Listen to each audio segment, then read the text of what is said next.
Well, hey, everybody. Matthew Oehmichen here for Short Lane Egg Supply, and we are inside the podcast studio, interview studio. And look, I found it's not a mini-me or an older me.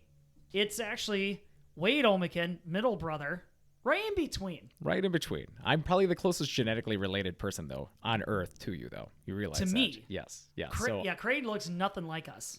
No, he's tall. That's it, though. That's all he's got going for him. No looks, no glamour. It's just, that's Craig. Yep. If he would just grow a beard already, then he'd be fine. Why? You're absolutely right. I've never seen him take it past, like, a half clip. It's always like that stubble. Yeah. Why doesn't he? Well, he'll do it for November. That's about it. Even there, though, like, he doesn't let it get scraggly. Like, I have no shame. I'll let it go all white trashy. Yeah. I can make it work. I prefer it because then I don't have to shave as much. I see that, yes. Yeah. That is the added time saving. Wade, we brought you in here today because there is a fever going on, and it needs, to me, a little bit of information to understand the fervor going on. And do you know what that is? No, there's lots of fever going on, and boredom brings on creativity. And that's what's bringing this on, is that guys are bored and they want to do something. Well, and we do have the hallmarks of an early planting season upon us. Well, so would it seem. Well, I think it's breeding that guys want to go out and do something right now. That's what it's been. Like, we're all cooped up in house. We're not doing the normal things that we've been doing throughout the year, and work seems to settle that for everybody. And so we keep a phenology calendar here at Short Lane. We've been keeping it now. This will be our 8th year keeping our phenology calendar. So it's been that long already. It has been that long. So the smelt ran when they were usually running. I still haven't found a morel mushroom yet, so they're still on schedule. My shiitake mushrooms popped literally the exact same time they've popped the last 3 years. So nothing's ahead. Nothing's ahead. The swallows came back literally the exact same day. We got our snowstorm on October 14th, same day the last 3 years in a row. We're right where we've been.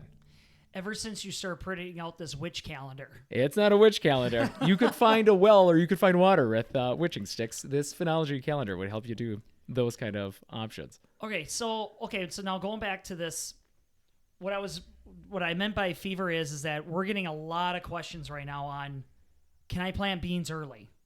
When is there such thing as too early for soybeans? Everybody seems to be calm and collected about, I'm going to wait for corn. I know I got to hit a certain soil temp, but what about my soybeans? Can I take advantage of early field conditions right now? Right. Well, and that's the best way to phrase it, soil conditions. All right. So when we look at soybeans are different than corn. All right. Obviously, one's a broadleaf, one's a grass. They are totally different. Shape, right? Size. So one lifts its seed or its carbohydrates, its stored carbohydrates, that had, the stored food to make the embryo, to make the seed, right? The bean. Right. One lifts out of the ground. The soybean lifts out of the ground. So all the food comes up. That's what's in the cotyledons. Mm-hmm. Those are the first big fat leaves coming up. Mm-hmm. And the corn plant, it just stays in the ground. It's a bottom dweller. Right. And so the risk with that is that if my seed stays in the ground for a long period of time, something's going to try and decompose it, right? So you've got insects that are going to try and decompose it. You've got fungus, you've got bacteria. There's a bunch of free food sitting in there, and it's got this little shield on the outside of it. Eventually that shield is going to wear down. So if I put it in cold, wet conditions and it's not going to break dormancy and it sits out there, eventually something's going to break it down. Soybean plant, if you can get that thing out of the ground, it's lifting and taking the risk out of the soil, basically. And so where do the roots shoot out of then? So what happens is that it breaks down, and so the first nodal root will come shooting out of that seed, and that'll go down. So one single root, straight down. And that'll lift the seed and literally open it up. And when that opens up above ground, that's the actual seed. Split in half is those cotyledons. Yeah, I recall seeing that. I just, when you first explained it, then that's what got me confused. Like, well, where does the roots and why do they stay down? So now is it dependent on soil temp? What causes that bean to say, it's time to rise up, let's start growing? So water. Water is the breakdown. So think of it as seed. Not soil temperature. No, to a degree. So think of it as like... Literally. Think of it as like a big ball, right? So it's a big ball. That's basically what it is. And half of the ball is food, carbohydrates, all right? So there's food on one side, and there's this little imaginary membrane in between it. And then on the other side... the beans split. Right. If you handle them too hard. Well, inside of that split too, there's an embryo, all right? And so on the other side of it, when that membrane in between the two dissolves, food runs into the embryo, breaks dormancy, and it starts to grow at that point. And What's the other half, though? One's food, one's embryo. So one's like the parts. And so that's why, like, when you've got a seed immediately, it doesn't just start sprouting. You need water to make the whole process go. And so when it gets enough water, it'll dissolve that membrane. When it's warm, the membrane dissolves fast. When it's cold, it dissolves slowly.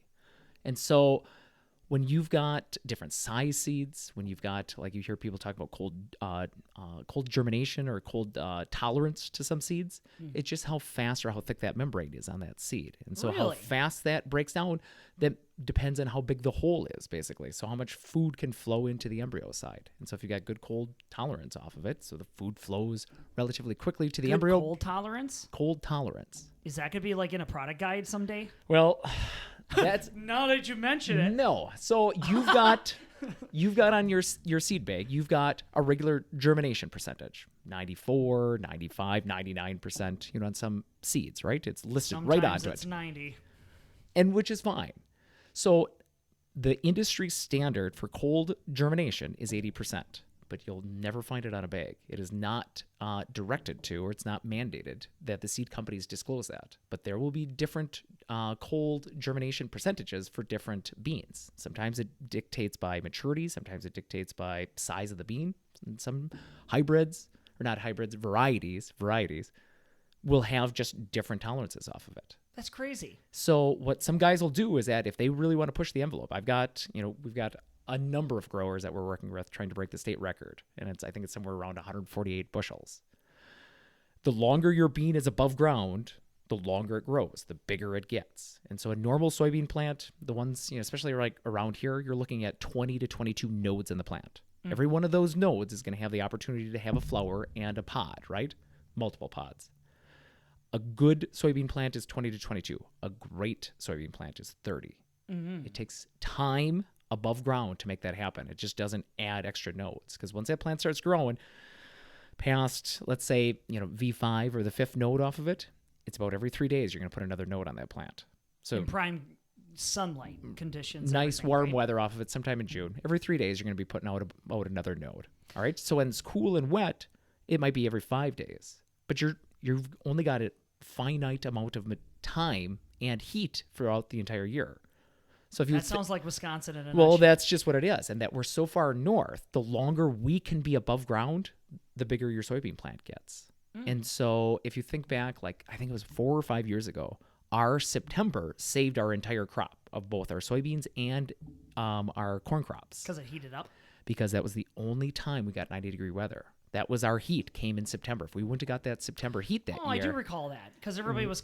Exactly. We were cold and wet the entire year. In September, we had 3 or 4 90-degree days off of it. Those were our only 90-degree days, and that saved our crop off of it. Wow, it seems like so long ago. But you look back at last year, I think we were sitting around 8 or 9 days that were around 90 degrees. And so we don't get many 90-degree days. You would think that when we were kids and up in the haymow, shoveling off. That's what I'm saying. Like, it was hot all the time. And it's probably an optical illusion just because you were sitting up in the top of the hayloft. No, I remember how hot it was. Exactly.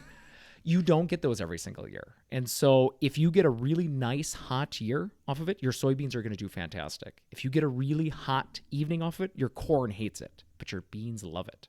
And so if we get really hot and we get really humid, we get hot evening temperatures, soybeans are going to eat that right up. They're going to grow anytime they can push water through themselves. Corn plants have to take a pause during the evening, and you'll actually lose bushels later in the season if it's too hot during the evenings. So the corns are kind of like sissies compared to beans. Exactly. And so you'll never have a good bean year and a good corn year for our northern geographies in the same year. And so when we want to plant early for soybeans, you're hedging a bet. You're like, all right, I'm going to take the risk, and I think that it's going to be a nice hot year, and my beans are going to get that extra duration to grow out there. And I'm going to make, somewhere above 20 nodes on this plant and have a higher, bean yield off of it.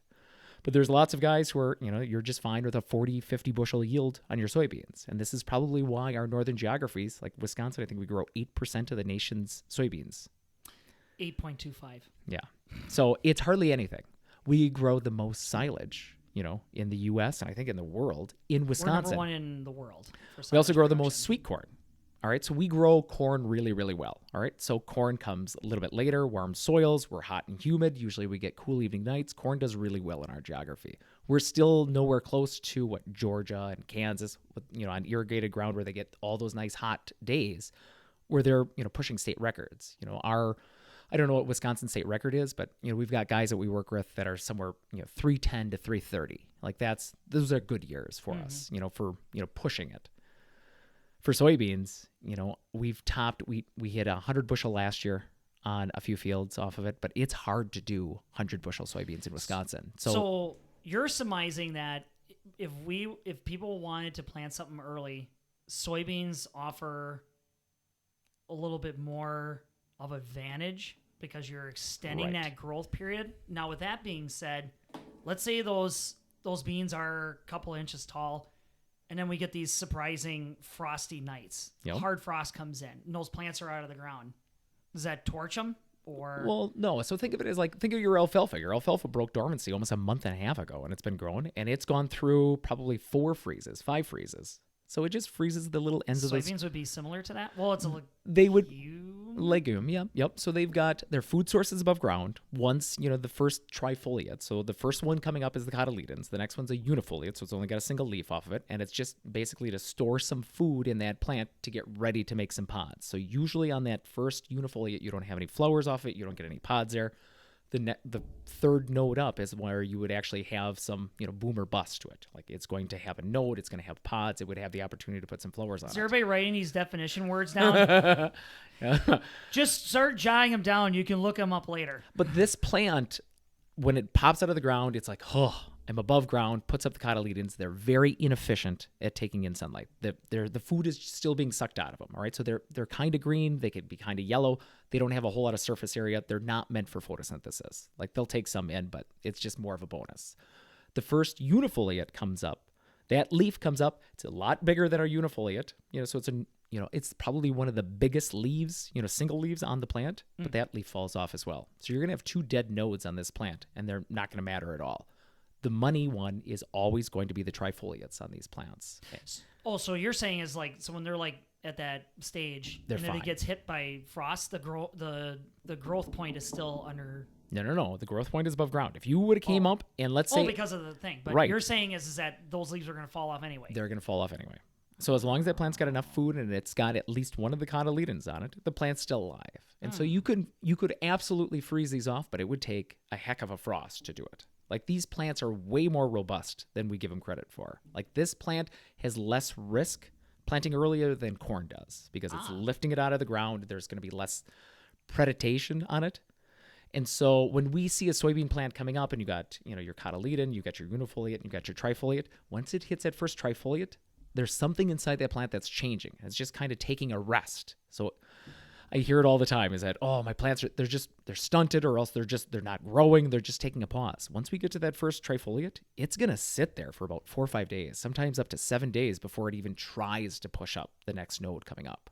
And guys freak out after that point. And so that's what prevents some of these guys. Go on a fishing trip or something. That's just it. And that's why some of these guys get paranoid about planting early because they get that little pause and it's earlier in the season and they're like, oh man, I did something to these plants. That plant normally takes a pause. But when we plant after our corn, we're so worried about spraying our corn. We're worried about cutting alfalfa. We're worried about doing other stuff. We don't notice this pause. You notice that pause when it's the first thing up and it's the only thing out there. It's a hard one to remember that this plant pauses at the first trifoliate and it pauses for a good period of time. So a lot of early planted guys will freak out over that and not try it again. I see. There's, from the research that we've got, from the trials that we've been doing for the last 8 years with BASF, and even prior to me even coming to it, there's an 8 to 15 bushel bump in planting early. But it's not What's guaranteed. defined as early, though? Early would be sometime in March or April. Okay. So May 15th is usually, your normal planting times for this. But a lot of guys will be like, hey, May 15th, we're planting corn. Like we want our corn in the ground. We want to make sure that our silage is going to get nice and tall. It's going to have good root set off of it and beans come after it. So we saw 2 years ago when it was super wet that our beans were just fine. They weren't spectacular, but they were fine being planted June 1st when it was so wet. So beans will respond to the year that we've got. Because there's more GDUs at that point, right? Well, when they because come they play up, catch up. but you'll never get the length on that plant. You'll never get. Well, that I agree with you. You'll never get to 30 nodes on that plant. Well, Nowhere because they're close playing to it. catch up. Because they're going to run out of time. Mm-hmm. And so once that plant starts flowering, the stages behind them are going to have a relative, like the phenology calendar. They're going to have a usual spectrum of length. So like from R1, which is the beginning of flowering, to R2, where there's multiple flowers on it, that can last from 7 days to 14 days. It's not going to last 28 days. Like the duration that you're going to get extra duration or extra push to it is going to be earlier in the season because the plant still wants to flower when the days switch. So June 21st is our summer solstice. So you're going to switch from longer days to shorter days. You're going to start losing daylight. That's when the plant wants to flower. That's what's going to help it trigger to flower. You're going to find some of these earlier plants are going to even flower a little bit before that.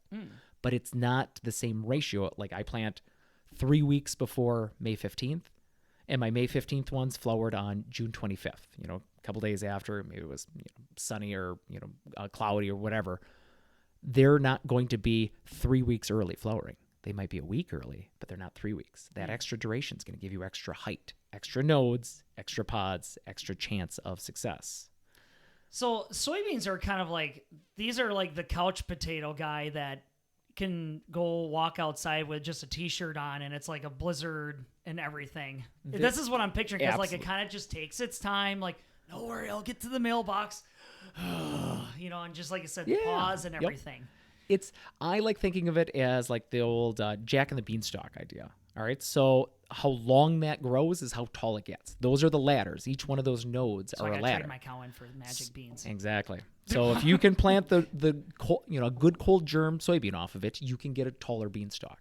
And we don't want just height because, what we saw last year for the guys that pushed it early and the guys that planted a maturity range well out of their normal spectrum. So for our geography right here in Kobe, we're somewhere between like an 0.6 and let's say a 1.4. That's about a good range off of it. Mm-hmm. If you would have planted a 2.1 last year, it would have still, reached its, maturity rating off of it. But at the end, when all of the other plants are around it, they're going to compete against each other. And now instead of 2 inches in between each one of those rungs of the ladder or each one of those nodes, now it might be 4 inches. 6 inches.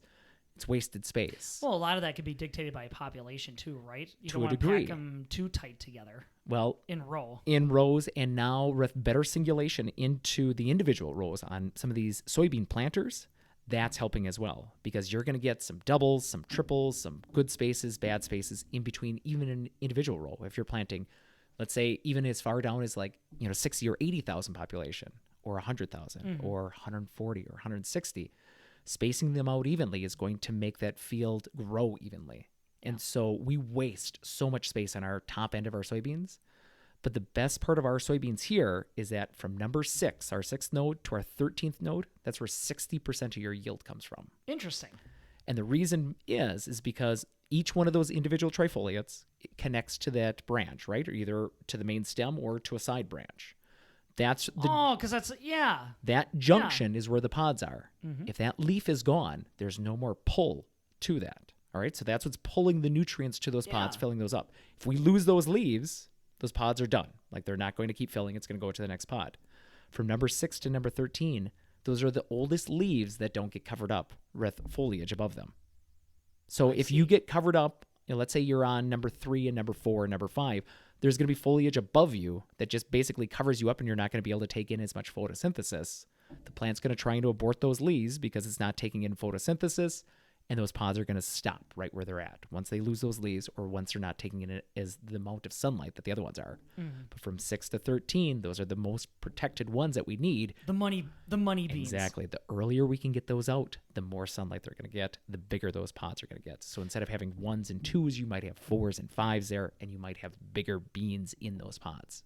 Well, I'm going to rein you back in here. So, we can have a whole dissertation on the soybean plant. Clearly.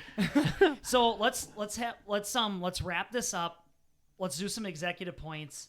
So if somebody would call and say, what are the things I should look for if I wanted to plant beans early? I wanted to go before corn. And let's say I planted them this week. What are the things that they should understand? So think of it as I want to plant my soybeans before my corn. That's a great option. We want them to grow as long as possible. But it's not how early you put them into it. It's how good of the soil conditions you're at. Because you're planting a bean shallower than you're planting corn, so there's less forgiveness there. And that less forgiveness becomes in the furrow.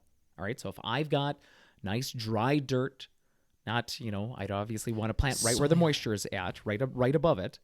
But if I can't close that furrow, I'm going to have a bad day. All right, so if it's too wet and I can't smush my furrow into it, either I'm strip till, no till, or conventional till, if I can't close that furrow, soybeans are going to have a bad day. All right, so if sunlight gets anywhere close to that seed, chemical gets anywhere close to that seed, the soybeans don't like that. They don't do very well. They don't get a good root set. They're going to get squirrely on their roots because roots are meant to not have any sunlight to it. So if your soil conditions aren't conducive for you closing the furrow, don't plant. I don't care how early or how much yield you want to get off of it, just don't do it. Okay. Soil conditions have to it. And so we're heavier soils here, so you got to be able to close that. So earlier planted soybeans, you're going to have to put them a little bit earlier or a little bit deeper because you need to close that furrow. So gone are the days of just spilling them on top of the surface. You can do that with your drills, 7.5-inch drills. It's a glorified spill is what it's basically. So when you say deeper, like 1.5 inches? Yeah, 2? I've got guys going all the way down to 2.5, 2.25. So you're gonna want to put them a little bit deeper off of it. All right, and so the risk you take with that is that they're gonna be slower to come up. So if we're slow and cold and saturated for a long period of time, it breaks dormancy, starts moving up, and now we get saturated water on top of it, and it rains 4 inches, 3 inches, 2 inches above that. All those fines that are top of the surface are going to smush down on top of that bean, and you're going to make a heavier ground. It's going to be hard to come up. So that's a risk you are absolutely going to take.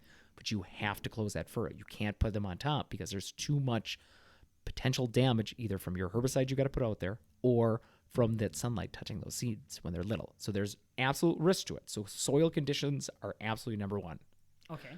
So number two, when you're looking at them, is that you want to make sure that you're planting not that everybody has to rush out and go test their cold germination off of it, but you should be able to contact your seed guy or Short Lane or even any of the, if it's rank seed or if it's BASF seed or Yes, because I do know the cold germs. You should know those, to a relative degree on your soybeans. And so for our geography here, usually, not always, but usually the lower the maturity, the higher the cold germination off of it. I don't know why that is. It's just, that's how it works. And so you would think you'd want to do it the reverse way because you'd want a longer germination bean out there, because it's going to be alive longer. So just know that it tends to be the opposite direction. So if you had a 1.1 and a 1.6, the 1.1 will probably have a better cold germ. It would probably have a better cold germ. Probably. But not always, but probably. Okay. So knowing your cold germination, if you're really going to want to push this, and right now if you're like, hey, I'm going to plant this week or I'm going to plant next week, if the soil conditions are right, do it. Like your risks are minimal. So the risk you're going to take is that if you don't put a seed treatment on it, you're going to have seed maggots. You're going to have things that want to break down that seed because it's sitting in the ground longer than it normally would. So this would be number 3? This would be number 3. Have a seed treatment and have a good one and have an insecticide with it. Have a fungicide with it. Like Obvious Plus. Well, Obvious Plus is a great option, an absolute great option, but you just have to have something on that seed. Like there's no ifs, ands, or buts because if I plant today and that bean takes 10 days to come out of the ground, all right, it's in the ground. Things are trying to break it down. There's literally things knocking at its door. It's like, I'm going to eat you. And it's like, I'm going to wait. I'm going to wait as long as I can. I'm going to try and grow out of here. It's going to try and erupt. It's going to try and grow absolutely normal. The beans are sitting in cold storage right now. They're sitting out in the shed. Yep. There's no difference than them sitting into the dirt. Like it's the same seed. It's the same temperature inside that bag than it is into the dirt. It just matters there's not a whole lot of decomposers around it. So if you're protecting that seed... There's stuff that's not trying to murder it in the bag. Exactly. So you got to avoid the murderers that are out in that field. Okay. So a good seed treatment and good soil conditions trump everything else. And just know that you're taking a risk. That's not a guarantee. Like we're not telling you go plant early and those beans are all going to come up absolutely perfect. And I'm not telling you you're going to lose 15% because you might not lose any percentage. But if you've got a really small bean and you don't know it's cold germination, and the soil conditions weren't closing a furrow off of it, you could have a spread emergence from a couple days, and that's not good. Like the beans will catch up to each other, but you're not going to have unusually high yields with that. I see. So we want the beans to come up as early as possible to a degree. We want the soil conditions to be as good as possible. We want to close the furrow, and we got to have a seed treatment on it, and you'll be fine. Yeah, so when we talked about this idea, we wanted to emphasize that this isn't necessarily a green light. Like I heard it from Wade. Yep. I heard it from Matt. We're going for broke. It's that you need to assess your farm, your acreage, and if it fits this description of what Wade would consider good conditions for early planting, then like it should be fine. It should be absolutely fine. We did an experiment down in Beaver Dam, and we planted December 10th ricin soybeans. It's because there was no snow, and it was dry conditions. And it wasn't Christmas yet, so and it we had wasn't. time. And there was relative boredom going around, and that breeds creativity. And so about 3 acres got planted down in Beaver Dam December 10th. I was down there. There's a there's a Facebook video on that. Yep, and he's on Twitter as well. So I was down there last week, and a portion of those beans are still alive. They're still growing. How tall are they? They're not out of the ground yet. Oh, you dug them up and saw that they're correct. Okay. Yep. Okay. So there was predation by, decomposers. So we had seed maggots on some of them. We had some of them that just rotted away because it got through our seed coating off of it. It got through our seed treatments. Because they sat there. They've been sitting there since December. And so there's portions of those fields, and he's going to plant the field just because, soybeans. Actually, that makes a lot of sense because seed treatment is only viable on a seed for 120 days, isn't it? Yeah, and we're well past that. Well, that's what I'm saying. It was starting to wear off by March. Right, and you can only put so much on the seed. And so if we do it again, it won't be a viable option that we'll tell anybody to go do it. It'll be just for experimentation. We'll probably run some stuff in furrow just so we have a higher concentration of insecticide just to take the risk off of it. But those beans are alive yet. There's a good portion of those beans that are still actively growing, and they were planted in December. So they had snow on them. They went through all the frost that we went through. Soil conditions were right. He closed the furrow, planted them 2.5 inches down, and they'll probably come up sometime this next week. Boom. So you planting in this heavier ground up here and you planting this week, you're fine. You're taking a risk. Putting his contact information down right? at the bottom. You're fine. But it's not like you're going to lose that entire crop. And if you do, you probably didn't put a seed treatment on it. Or you didn't close the furrow, or it wasn't, the right soil conditions where it was saturated ground and you weren't closing the furrow. There's lots of variables. Those are the 3 main ones that you got to look at. If the soil seems like it's nice and dry and you're getting open and close off of it and you're planting nice and you've got good singulation off of it and you're getting out the acreage, per the row units or, the seed count is coming out nice, you're going to be fine. Just go for it. Just do it. All right. Well, is there anything else that you want to finish up with? Wrap up? I don't know. Any shout outs? Not that I can think of. Okay. We've got, when our soybeans come up, we will be making a bigger deal out of our December soybeans when they actually pop out of the ground. We'll let you know what variety they were, what seed treatments were on them. Now, when you say we, in what sort of the sense? Is there certain social media networks we should be watching out for? A YouTube channel? Or are they going to be asking you in person? What do you mean? You could be following me, myself on Twitter. It's just Wade. Wade's a Twitter guy. Yep. At Wade Oehmichen on Twitter. And no big deal. We'll probably post something, through Twitter. Yeah, through Twitter. That'll probably be the easiest not Facebook. mechanism. Nah, probably not Facebook. Probably Twitter. Well, you had his Facebook video. I know, but then it only goes to so many people. Like Twitter, I think we got a better following off of it. So okay. But we'll make a bigger deal. We'll let people know off of it. Not that I want anybody else to try it because it's. Why? I don't know. It's kind of my thing now. No. Oh, I see. No, it's not that it's a viable option. How did Sean Conley hear about this? I don't know. They've been doing it. We're not by far the first ones to try December Planet. There's guys that have been doing it 10 years before we ever tried this. This is just the first time that I got to hear about it. And, we got some acreage to try it on. So we're going to try it in a different mechanism next year. So it was just something fun because we usually get snow off of it. But that cold germination tolerance is something that, we'd like to emphasize. You can make it through December 10th. You could make it through anything. So just a little bit of frost you're going to go through. You're fine. Just suck it up, Buttercup. That's right. Well, fantastic. Wade, thank you so much for coming on to our little interview here today. And I guess happy planting season. And, I'll probably catch you down the road. We live fairly close. Oh, yeah. I'm sure there's lots of good stuff. Our kids go to the same school. And by the time we release this video, the soybeans will probably be up to $20. So the next one we probably could do is on how to get closer to Are you saying that the 100 price is bushel going to yields. change that fast, or it's going to take me that long to post that? I think twice, or both of them, actually. Okay. Oh, that sounds good. All right, that's a wrap.